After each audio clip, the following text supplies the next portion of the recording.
สบายดีมาพบกับพูนทรัพย์อีกตามเคยและพูนทรัพย์ก็มีเรื่องราวดีๆมาแนะนำให้บรรดาทานได้รับทราบอีกเช่นเคยในมื้อนี้พูนทรัพย์มาพร้อมกับหัวข้อที่ว่าความเข้าใจเกี่ยวกับตลาดการเงินพูนทรัพย์เชื่อแน่ว่ายังมีหลายๆทานที่ยังคงบ่เข้าใจอย่างละเอียดว่าตลาดการเงินแม่นหยังตลาดเงินเดมีคุณลักษณะคือแนวใดและมีความแตกต่างจากตลาดทุนคือแนวใดซึ่งมื้อนี้พูนทรัพย์จะพาบรรดาทานมาทำความรู้จักและเข้าใจเกี่ยวกับตลาดการเงินอย่างใกล้ชิดกันเลย ตลาดการเงินประกอบมีตลาดเงินและตลาดทุน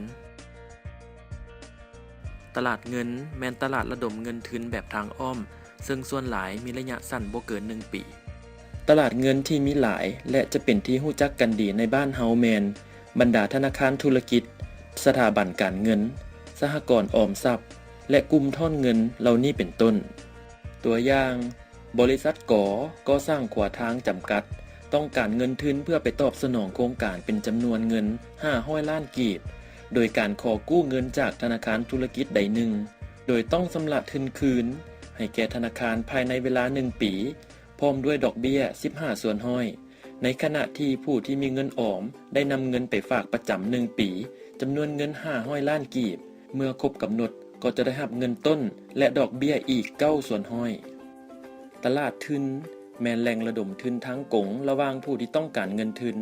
ซึ่งอาจแม่นภาครัฐบาลหรือเอกชนกับผู้ที่มีเงินออมที่อยากลงทุนโดยบ่ผ่านตัวกลางเช่นธนาคารธุรกิจหรือสถาบันการเงินอื่นๆซึ่งเป็นรูปแบบการกู้ยืมที่มีระยะยาวกว่า1 ปีตลาดทุนแบ่งออกเป็น2 ประเภทคือตลาดขั้น1และตลาดขั้น2ตลาดขั้น1หมายถึงตลาดที่ผู้ต้องการเงินทุนเสนอขายหุ้นบริษัทของตนเองข้างทำอิฐให้แก่นักลงทุนส่วนตลาดขั้น2หมายถึงตลาดที่นักลงทุนต้องการแลกเปลี่ยนซื้อขายหุ้นระหว่างนักลงทุนด้วยกันเอง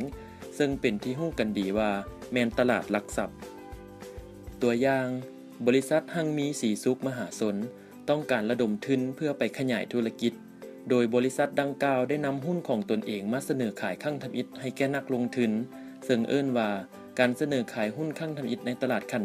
1เพื่ออำนวยความสะดวกให้แก่นักลงทุนในการแลกเปลี่ยนซื้อขายหุ้นของบริษัทหังมีสีสุขจึงได้ตัดสินใจนำหุ้นของตนเข้ามาจดทะเบียนในตลาดหลักทรัพย์ซึ่งเอิ้นว่าตลาดขั้น2มาฮอดนี้หวังว่าหลายๆท่านคงจะได้รู้จักกับตลาดการเงินอย่างใกล้ชิดหลายขึ้นทั้งหมดที่กล่าวมานี้แม่นคัดมาจากปึ้มเปิดโลกแห่งการลงทุนตอนรู้จักการลงทุนในหุ้น